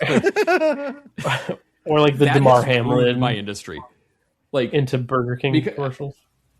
That might be, I don't know. But I know people hate advertising, but like now, anytime there's a minor crisis or a real crisis, we cannot figure out which is which. Everyone's like, pause everything, take your ads off. We do not want to accidentally show up next to helicopter crashes into plane. Like, it's crazy how much this happens now. Do you guys remember on AEW? It's also really weird when it's like, yes, the amount of calls I've had with clients that are like, let's talk about this horrible school shooting. How bad do we think this is? And I'm like, what are we doing here? Do you either want to be on or not? Like, so I don't know. Things were better before the woke. You guys remember on AEW when Nick Gage took a pizza cutter to Chris Jericho's forehead and then it cut to a commercial for Domino's? That's great. If I was Domino's, I'd be so fucking happy. Weren't they mad so about pissed. That? They were so pissed. What a perfect thing, though. Like, that's so clever and cool and funny. And And I don't even like that degree of violence, but like you couldn't ask for better product placement. They were so bad. Yeah, That's well, what I'm talking I was about. mad These when I companies ordered. do not know what to do. Well, I was mad when I ordered Domino's last week, and I got cinnamon bites, and they delivered it without any fucking icing. And then I'm mad anytime I order confronted. Domino's. That stuff sucks ass. I confronted my driver about it, and he was like, "You gotta pay for that." And I was like, "What do you mean? It comes with the cinnamon bites?" Yo. And he was like, "No, it doesn't." And I was like, "What?" And then I went back inside and I look on the app, and I'm like, "It fucking says right here it comes with icing." Yeah. Also, that guy, Cody confronting Who cares, the driver man? is crazy. Cody chasing him down the street with a fucking open box of cinnamon bites. I pretty much did. With like yes. boxer shorts and an oversized NWO shirt on. Yes. There's Like, cinnamon bites in his my car. icing. He's like, you got to pay for that, bro. You couldn't pay me enough to decline someone an extra sauce at a fast food restaurant. Like, there's nothing about that industry that I give a shit enough about to be like, nah, man, I got to charge you for that extra honey mustard. I'll fucking give you the crate that comes with all of them. Like, I do not care. This is nothing to these companies. They should all get fucked. So anyway, the mug dog was cool. We all agree. No. And Danhausen is good. Roman Reigns and Seth Rollins, I did not watch. Really? You just Did skipped not it, huh? watch? It was on my phone, but I was not watching it, and I did not go back and watch it like everything else on this show. I mean, It you was. I did see they did the spear counter into a pedigree. They certainly cool. did. Could you obviously. believe? Pretty cool. Water is wet, sky's blue. But the match was fine. Sky It blue? was okay. It wasn't bad. It wasn't the best match I've ever seen. Like Michael Cole fucking tried to sell it as, but They have Like, to. I They don't have think to you try need- to convince you that Roman Reigns is good. I don't think you need to go out of your way for it. But like, no complaints about watching it live. It was fine. They touched knuckles at the end. I'm like, cool. I hated that. I did see that, and I hated that. I liked when they both did the paradigm shift. That was the only part of the match that I kind of like lit up for. And is it pandering? Yes, but I still They kind of should. pop for it.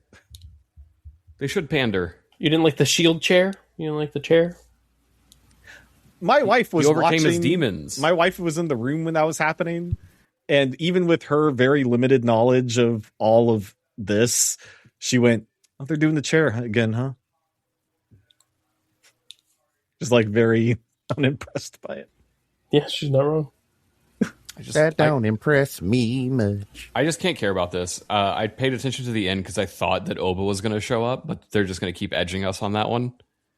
And Different company. no, I said edging, not Adam Copelanding. I don't know. Let's talk about that after this because we can. This seems like a long show, but we're going to edit out like an hour and a half of the breaks that we took. He's chunky. When we come back, we're going to talk about the news and the Summer Slam fallout and the shit that happened on Raw, which people loved. People loved this episode of Raw from what I've seen online. You're only online. Didn't totally Even agree Brian with, but Alvarez? okay. I don't listen to him. I just see people talking about when he says something. Anyway, more after this.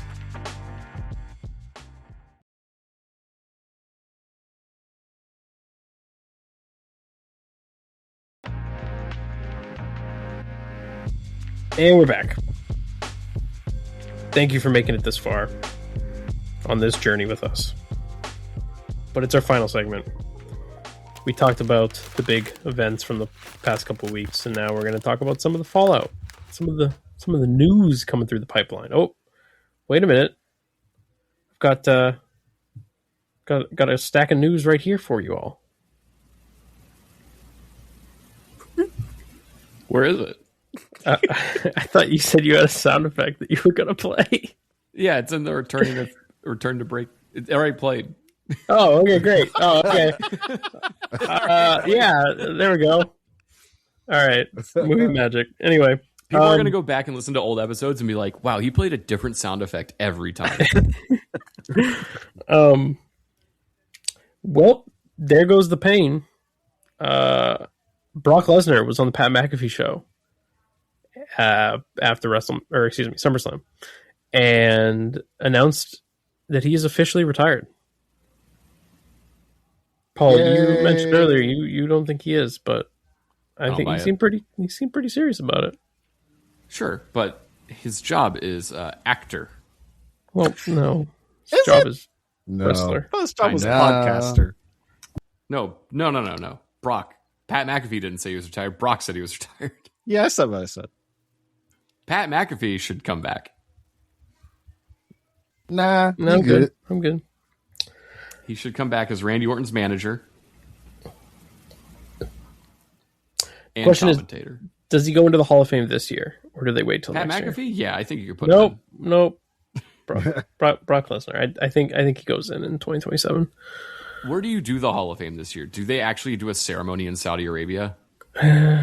Yeah, or they could do it in New York since they're doing their whole The events in New York? Yeah. But that means those people won't be in Saudi Arabia to do the fucking bum, bum, on the stage and wave. That's true. So yeah, they probably do it in Saudi, and then therefore Brock Lesnar definitely is. He loves it over there. So do you fly Linda McMahon in for that so she can be in the crowd?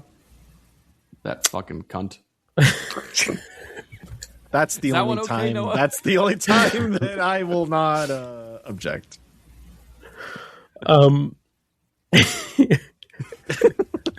Just an awful old bitch.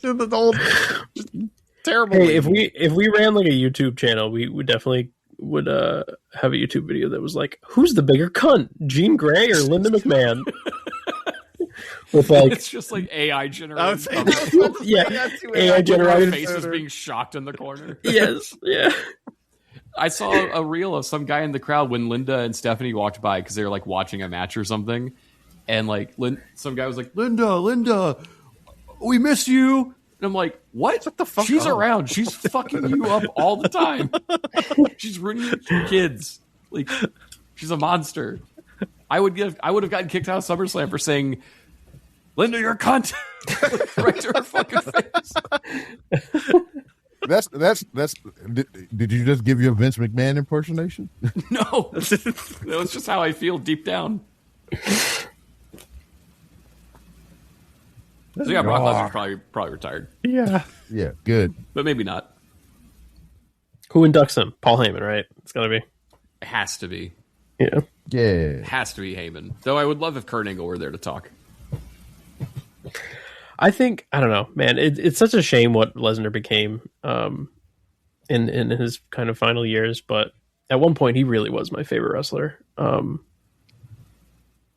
Before his initial. Not enough people make the argument he's easily one of the best wrestlers to ever do it. I think so. Yeah. It is unfortunate that he became MMA guy because he was so much better as amateur wrestler turned pro wrestler guy. Mm-hmm. But I also get like leaning into your strengths. So I don't know. I it's hard to watch 2002, 2003 and not think this is the best fucking pro wrestler. He really was so good. He's a fucking freak. So I don't know. It's give the guy his flowers, I guess. Mm-hmm. Good riddance. I don't know. It's the best wrestlers. You know, we robbed of many good years. Like Steve Austin only was a star for like 4 years, and but we're not robbed. This motherfucker leaving. Let him go. Yeah, we got that. But like, if he didn't break his neck, he would have wrestled way longer. No, I'm talking about Brock. CM Punk missed 10 years because he was an angry little bitch, and now we're getting some good shit, but he's old. They almost killed him. Yeah, right? Well, it happens. Pro wrestling. Okay. Goddamn commercial when it happens. What, he was being a CM cunt? What do you think the C stands for? I mean, if John Moxley were around there, then he probably would have been like with Nick Jackson, like, oh, you never hit your head during a wrestling match? Well, they'll be... What was the thing with him? It wasn't dead. He had like a staph infection. Oh, yeah. Misdiagnosed or whatever. What was the thing then? He's like, oh, just should have put a Z-Pack on it. Yeah.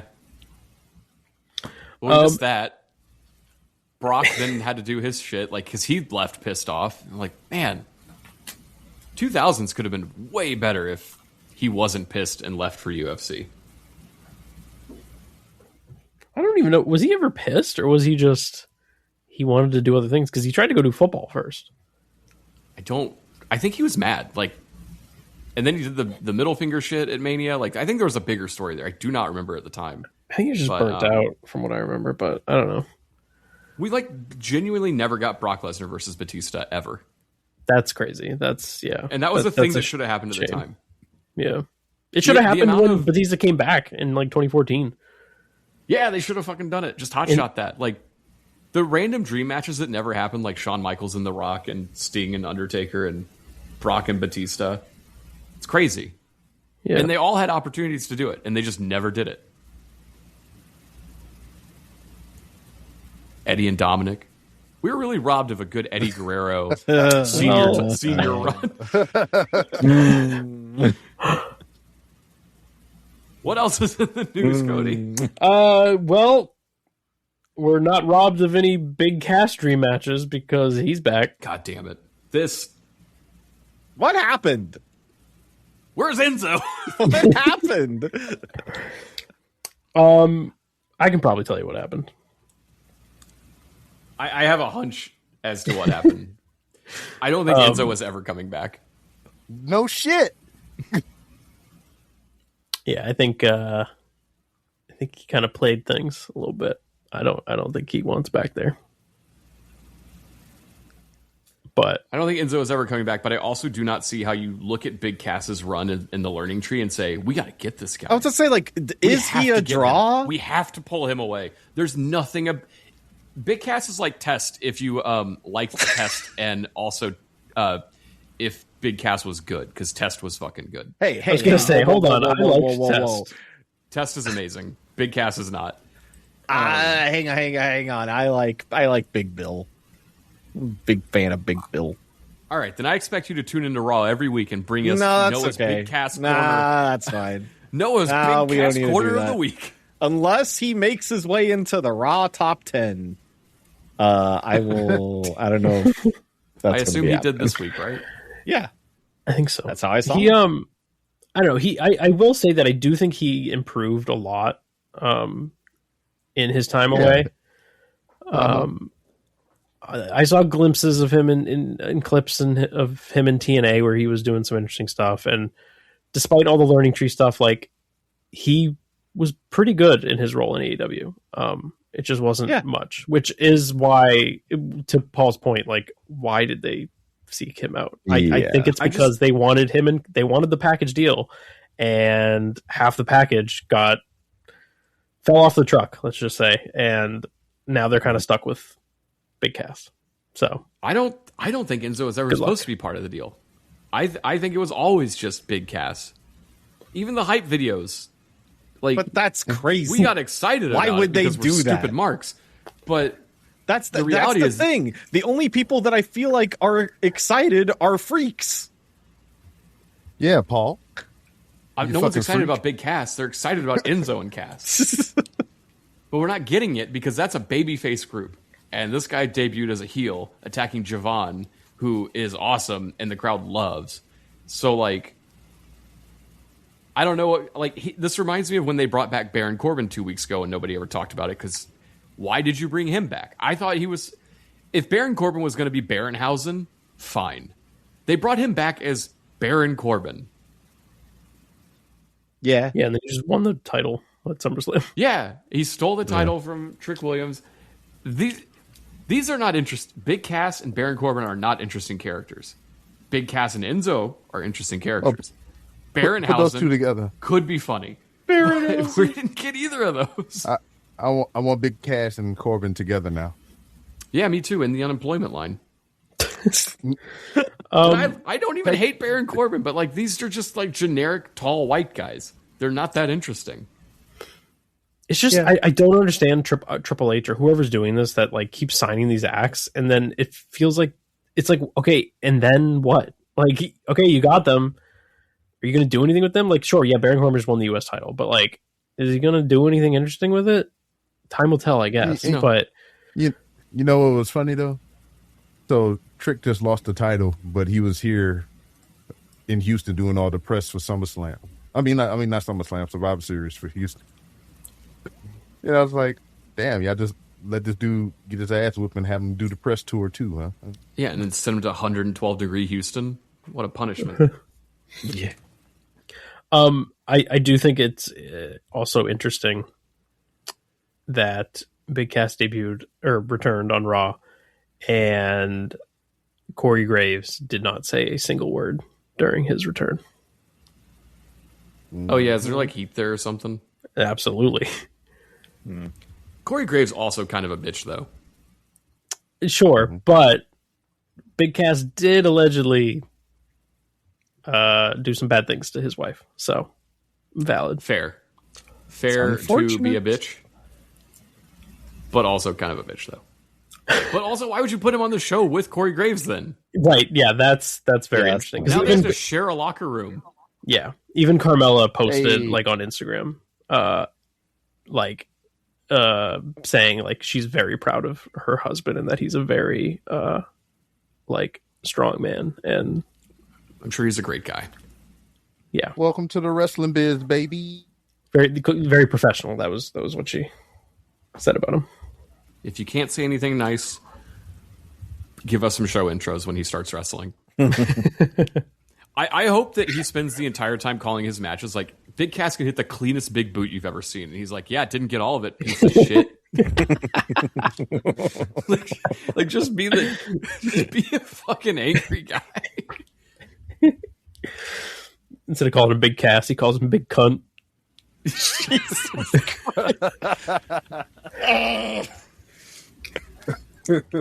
Oh, by the way, his new T-shirt is so bad. It looks like it says Big Ass. Yeah, of course, that's his thing. Not good. It says like Bootstraps Big Cass, but the C is like makes it just like kind of fall into the background, so it looks like it just says Bootstraps Big Ass. I think what's even weirder say talk about shit on the show, but they can say big ass on a T-shirt. I see how it is. You can't even say you slept with Dominic Mysterio. They'll edit that out. Yeah. I think it's really weird that they ran this angle of like Big Cass hit rock bottom and now he has to build himself back up. That's kind of like a thing that you want to rally behind, except they brought him in as a heel, so you don't want to root for him at all. I don't know, because in that promo he also said like hey Javon Evans, no hard feelings, like you were just wrong place, wrong time type of thing. Like they sure, could, if they wanted to. Promo. Yeah, but like if they wanted to spin this around, like they could. Like it's not like he did some, unforgivable dastardly attacked that act. fucking babyface that everyone loves. Yes, he did. Yeah, after but like a hard fought match that he won, he could just be a badass. but like he's not. Yeah, but he could come out next week and beat up Dom, and it would be all forgiven. He would get cheered. Like it. You know what he needs to do next week? He needs to come out and try to beat up Braun Breaker and get his ass beat, and then the next week Enzo needs to return, and then they do a tag team. Just undo what you did this week. Have him apologize to Javon Evans after getting his ass beat, and then Enzo comes out and they just do 7 feet tall can't teach that. Jeez. If he apologized to Javon Evans, that would be very soft of him. I just don't know why you bring him. Anyway, Uh, Becky Lynch. Yeah, she's back. Becky Lynch is back. Speaking of returns, she wasn't really gone that long, but she's quasi babyface now because she wants Liv Morgan's title. And I think this is a much better role for her. This pissed me off. Of course it did. You're telling me that we spend so much time and energy and resources on telling a fucking Becky Lynch versus referee story. So much so to the point that it ruined AJ Lee's WrestleMania return match. And they never fucking followed up on that. They never paid Cody, that off. Did you know who the referee was in the ring when she returned? On Raw? Yeah. Was it Earl Hebner? No, it was the same fucking person.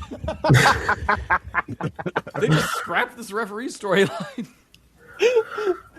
So infuriating. She was in the ring. She just reffed the fucking match that what happened on Raw. Yeah. And I don't know, is she babyface? Because she's still doing the like Trump gimmick. I saw that. Yeah, but the crowd popped for it this time. Ugh. Yeah. She's quasi babyface, and then she did tell Liv, like, I want your belt. I don't want the Intercontinental belt. I already made that a belt. Also, the barbed wire around the Intercontinental title, fucking cool. That I love that.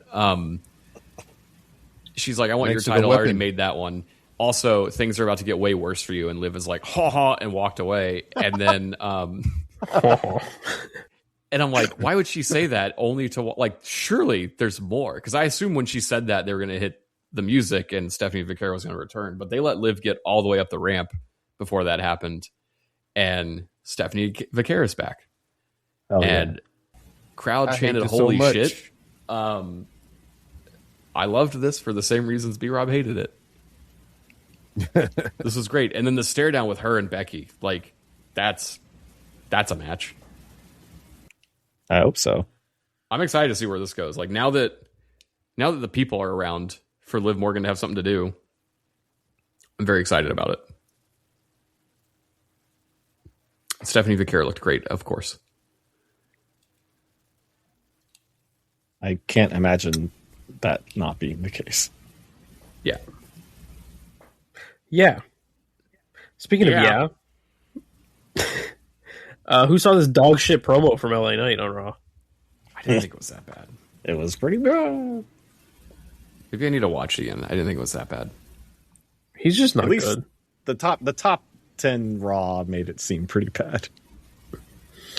Maybe I didn't get the full context, but it seemed pretty. I think the problem with the problem with an LA Knight promo is that he talks fast, and there are times where he gets ahead of his words, and some stuff does come out sounding really fucking dumb. But I like that this match is happening. I don't like that it. Why? I really am annoyed because, well, the story is here, and they set it up at Summer Slam with him winning the tag match. Like that, it's happening. I'm so fucking annoyed they're not pulling the trigger on this Oba Femi Roman match. Like, it's clear that they're dragging it out now. I guess I know that the stare down is going to get met with huge ovations. And it's clear they want to, like, Oba's probably just going to win the Rumble and then beat him at Mania. But the fact that they're going to drag it out that long, they're going to give Roman another year-long title reign of bullshit programs to get there when he should have just lost to Oba yesterday.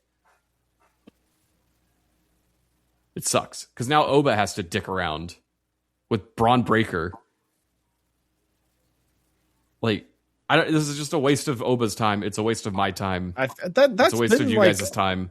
That's been Oba's whole thing on the main roster, though, right? Has just been dicking around. Like, I feel like it's been a lot of aura, but they haven't actually pushed him in the way that, like, okay, now let's have a big moment. Like, they haven't really. It was fine when it started. The first Brock stuff was fine, but then they were like, well, we got to do 3 matches now. So now we have to drag it out. Yeah. And now it's like, well, we can't put him up against Roman right away because we want Roman to be champion longer for no fucking reason.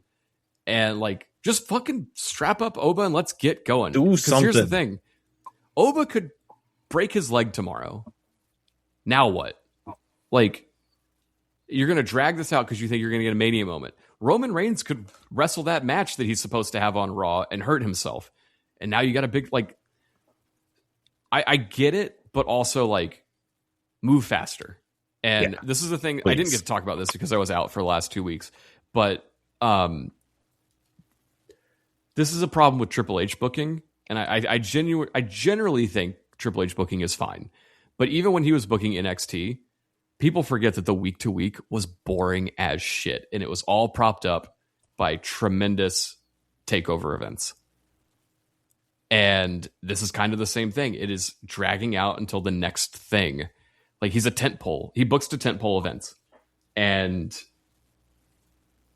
you should hotshot Oba right now because the crowd wants it. It's just time to do it. There's nothing interesting about this bloodline stuff. And the stuff they did on Raw this week with Jacob Fatu all of a sudden not being a bitch for a week and murdering Royce Keys which the crowd doesn't care about because they've never established Royce Keys as anybody you should cheer for. He's just Guy. I don't know. This doesn't hit. Do you want to guess where that landed on the Raw top 10? It was number 1. I watched it when I got here. Number 1, baby. Yeah, and Roman Reigns acknowledged, he approved of this message or whatever.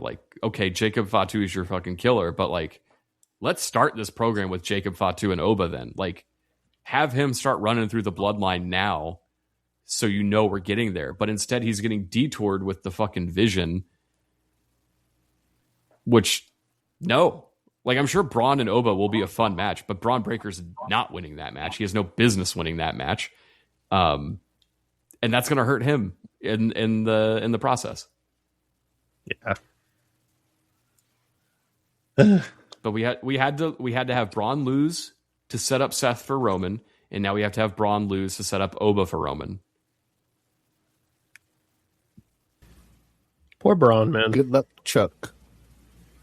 If I'm Braun, if I'm booking this thing, the next time they defend the tag titles, I have Braun immediately spear Austin Theory, tag himself out of the match, and throw him into the ring to get pinned. And just be like, I'm done with this. I'm going solo, and I'm going to go wreck shop. And just have him move. Do a program with him and Gable, maybe. Those guys could probably tear the house down. Sure. But you're going to feed him to Oba, and there's just... no one believes Oba's losing to Braun Breaker. Not after what they've done to him. No. And then you're going to bring Bronson Reed back into this. And Bronson Reed's going to be the best looking he's ever looked in his entire career. And Oba's not losing to him either. They might take his shoes in a segment, but he's going to kill him. You're just dragging this out. Just get to the Roman program already. It doesn't need to be until Mania. Roman can do something else that doesn't involve the title if he doesn't have it. Or he could fucking quit and retire. I don't care. I hate him. It sucks. Fucking sucks. I don't give a shit. Roman Reigns is so fucking boring. Well, and he's going to be doing AAA bullshit. What the hell? Yeah. I was going to say, hope you're not... Hope you don't like AAA too much. He should lose the title to Carmen Petrovic on fucking Saturday night AAA event. Yeah, so they're throwing a bunch of WWE guys onto this AAA show that is competing with AEW. And no, this is happening on a Monday Night Raw. Well, the matches, yeah, but I think he's gonna appear on that show or something. But yeah, so they're doing one. Yeah, Mysterio, who apparently is the GM of AAA, announced. You didn't know that? Welcome to several months ago. Yeah, I didn't know that. He announced that you gotta watch AAA. It's the best wrestling program on YouTube. For real, Cody, for real. It's some good shit. Yeah, AAA is awesome at week to week. A tournament was announced where the number one contender, or it's a number one contender tournament. The winner will face Roman Reigns for the world title on Raw in Mexico City on September 14th. But the tournament is also Lucha Libre people, so you're not getting El Caballero night. You're getting, Penta and La Parca, and I bet they put Mr. Iguana in this tournament. Sure, why not? Yeah, it's luchadors from Raw, SmackDown, and AAA. Maybe it should be Mr. Iguana beating Roman Reigns for the title. Nah, let the iguana itself do it. La Yesca? Yeah. I don't think so. You could hypothetically be getting a Penta versus Roman match, but the thing is, I wouldn't feed Penta to him because Penta should be a future world champion too. No, I think we're getting El Grande Americano versus Roman Reigns. For him to lose, I don't like that. Yeah, can El Grande win? That'd be cool. Because he's really good. I don't know what we're getting, but that sounds fun. It sounds like a fun thing to add to the shows of leading. This is going to be a month-long tournament, I think. And you're going to get to see... It's good cross-promotion. So, people that you don't normally see on Raw and SmackDown will be wrestling there, and that'll be fun. Sure. And then Roman will have a match on TV, which is crazy. He'll probably take the winter off. Yeah. We're almost there, Cody. Oh, we're talking about this other stuff? Okay. Yeah, Raw in Mexico City. That sounds fun. but if you don't like Mexico City, do you like Vice City? Yeah, Tommy Vercetti, Lance Vance. No affiliation with JD. So the reason I bring that up is because apparently WWE has filed a trademark for Vice City. Also, all signs indicate that Lola Vice is getting called up to the main roster. This is also apparently just a trademark for Vice City in the context of professional wrestling. Yeah. So it's not Vice City existed as a term before Grand Theft Auto as well. Yeah. Will they get it? Who knows? They applied for it, though. Here's my only concern with bringing up Lola Vice. I think you got to throw her on Raw, but she's not good. She's way better than she used to be. And the crowd will like her for the reasons B-Rob does not like her. Yes. You have Blake Monroe on SmackDown who's doing absolutely nothing. You have Sol Ruca who has already fallen out of the title picture. And like, there's so many people not doing anything that if you're bringing up more people, and like Tatum Paxley's supposed to also be coming up soon, but like you just turned Lyra and she hasn't been on TV in 2 weeks. And like Bailey is still there, maybe. And if so, for how long? Like there's just so much stuff to do with the women that are doing nothing that I do wonder, like, where does a Lola Vice fall in this? And let's not forget, you also had to get Jordan Grace away from TNA. And she's just there. Is she even there? I haven't seen her in months. Yeah, she works like main event.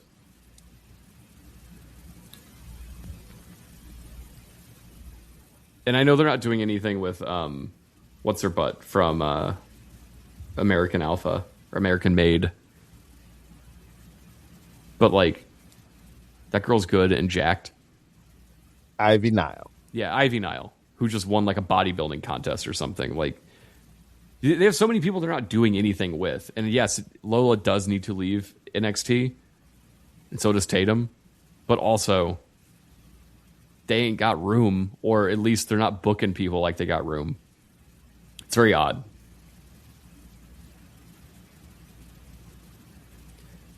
But she's not going to be challenging Rhea Ripley because she just had knee surgery. Yeah, she did. Yeah, she posted on Instagram. She's going to be out for a while, huh? I would assume so. While. Yeah. I bet she misses Mania. She's probably a night after return. That sucks. We're on a need to know basis. Everybody's getting hurt. Brie Bella also hurt. She's going to be out 3 to 6 months. She got hurt at SummerSlam. Yeah, we didn't talk about it, but that 6-woman tag match where they did the fucking Bella turn on Paige that we all predicted immediately. Yep. There was a spot in the match where she was against the ring steps and JC Jane did like a barrel roll into her or whatever. No barrel roll. Brie had her elbow out because she like had her arm bent for some reason and basically just lost her arm for the rest of the match. And you know what? For someone who doesn't think Brie Bella is that great, this match was still pretty solid after the fact. They did a really good job working around this injury. So props to her for making it through. But even you could tell that she was so disappointed because this big post-match angle was supposed to hit, and now it's going to be a while until we get the Bellas and Paige and AJ again. Yeah, it's like you just got your sister back from an injury, and then here you go, tag out for an injury. I know people really don't care about this. I know people fucking hate the Bella twins. I see it online all the time. They're on their last run. They want to go out. I don't. This doesn't bother me as much as other people. Nikki Bella's good. Brie Bella's passable. Let them have their fucking last year in pro wrestling. And it sucks that this is happening to them because I think they wanted their last 2 years to be way different. Yeah. That's all. I'm just a nice person. Sure. Yeah, you're not well. Not You a guys what? said Noah? it a lot this podcast. I'm not going to say it, Can't say that about me. especially not on a I podcast. just- Like I said at the very beginning of the show, many decades ago, it's not worth getting worked up over some stuff. Like, if you don't like it, just move on. But also, stuff doesn't matter. In a week, it won't matter. I mean, these injuries will matter in a week, but at the end of the day, like, a bad booking decision, the people that are mad about Julia losing the Lash Legend last week, shit don't matter this week. They're just going to move on to the next thing. Julia could be the next number one contender for the Women's World Championship. Doesn't matter. Quit getting worked up. It's okay that Sadie Sink is Jean Grey, even though Jean Grey's a cunt. I'm worked up. Jesus Christ. Not my fault she does the Phoenix bullshit. I didn't write it. Hey, speaking of Phoenix, you guys hear that the Royal Rumble is going to be there? Or, well, more like Glendale, I think, but Close enough. it's going to be in Arizona. I might go to this. What? Yeah, I might. Why? I have a friend who lives in Phoenix, and I've been meaning to get out there and go to some bars and restaurants that he operates. And I'm All like, right. you know what? A wrestling event around this time. And Phoenix in the winter sounds way better than Phoenix any other time of year. Fair. And it's only a one-night event, so I don't have to dedicate my whole trip to pro wrestling. By the way, is baffling to me that they're doing all these 2-night shows and Royal Rumble isn't one of them. Like, If there was one to make 2 nights, it would be the Royal Rumble. yeah, They right. have not done that. Like, SummerSlam does not need 2 nights. Survivor Series never needs 2 nights. Barely needs 1. Like, there was a period of time Survivor Series was on the chopping block, and they just kept it around. But Rumble was the one I would make 2 nights. Yeah, you can have an all-girls card one night and all-guys card next night. I Or would mix and them up match. because you're going to get... Yeah. You have to mix that because people suck and won't buy tickets. Yeah. And that... I also think that's the reason why SummerSlam struggle with selling. You don't know the card until the week of. So, like, why would you buy tickets? You could have gotten, like, look at night 1 versus night 2. If you didn't know that Kevin Owens was getting added to that match, night 2 looks quite terrible on paper. It was better than that, but there's a reason night 1 outsold night 2. But all the tickets were sold in the last week. Like, you got to know what you're buying tickets for. Wrestling is not a blind box. Yeah, those $25 tickets helped, huh? I bet they would love if it was a blind box. Everything's trying to get I turned lose into my blind internet box because I want to talk these about days. the $25 tickets.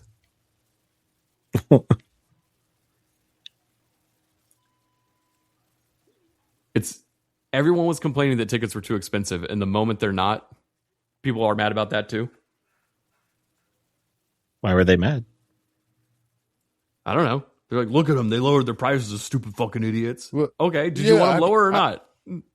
No, because I already paid pre-sale inflated prices, and now they're doing for Those 25 people are bucks. not complaining. Those people who are already bought full price tickets are not the ones making the noise. It's the people that don't even watch the show that are complaining. Shit, I mean, if it was close enough, or if I had the means, $25, I would have went maybe. I mean, it's not $25 if you're $25 flying from Houston to Minnesota to watch pro wrestling. Yeah. Yeah, that's what I said. I said if you know, like I said, it was comfortable, if it was easily accessible, $25, hell yeah, I'd go. I mean, like I said, if I'm in town for Thanksgiving in Houston, I'm going to Survivor Series. I don't know when I'm buying the tickets. Yeah, that's why. Yeah. Maybe. I mean, But I'll maybe go. when I get that. Maybe when I get that $25 email. That's to They're say, not gonna yeah, sell judging that by out. that, then I don't know, maybe it's worth waiting. We'll see. Yeah, that's a day of purchase, I think. But I don't know. We'll figure that out. Anyway, the point of this whole podcast was stop getting worked up over stupid shit. Yeah, it's the moral of the lesson. Never. this week. Especially, it's a especially funny lesson given the beginning of this podcast. That's right. Is there anything else we need to talk about? I feel like we've talked about everything there is to talk about. Yeah, this feels like an episode that we would have recorded after an episode of AEW Dynamite. Remember when we would do that every week forever? It's a lot. B-Rob, you're out next week, right? That. Yes, I'm going to get tubes shoved in my nose. Well, if you want to have tubes shoved in your ears, we have our replacement because Nick Marsico will be joining us next week. Nick Marsico, all the way from Didn't Get All of It, Japan. I'm going to make him watch Raw. And maybe SmackDown too, just for lulz. I'm going to make him watch SmackDown and then tell him, yeah, we barely talk about SmackDown. Yeah, give him main event. Give him main event. Yeah, main event's important. And let's not forget the amount of AAA that we talk about. Mm-hmm. And NXT. Let's say, when's the last time we talked about NXT? There ain't nothing good happening there, man. Yeah. They even took the best part of NXT and put her on AAA. Anyway, folks, we finally didn't get all of it.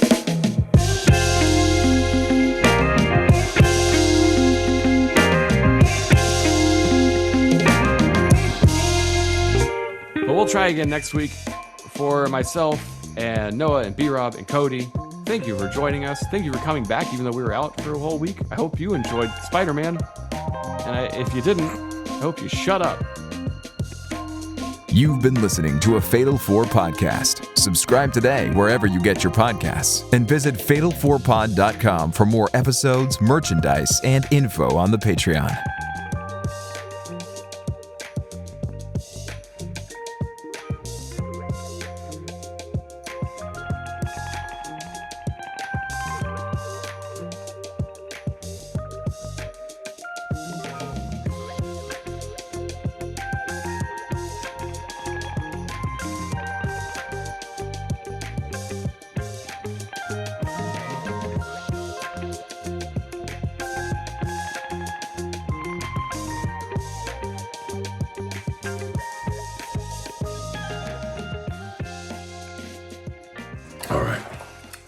Done. I've got to clean all this shit up.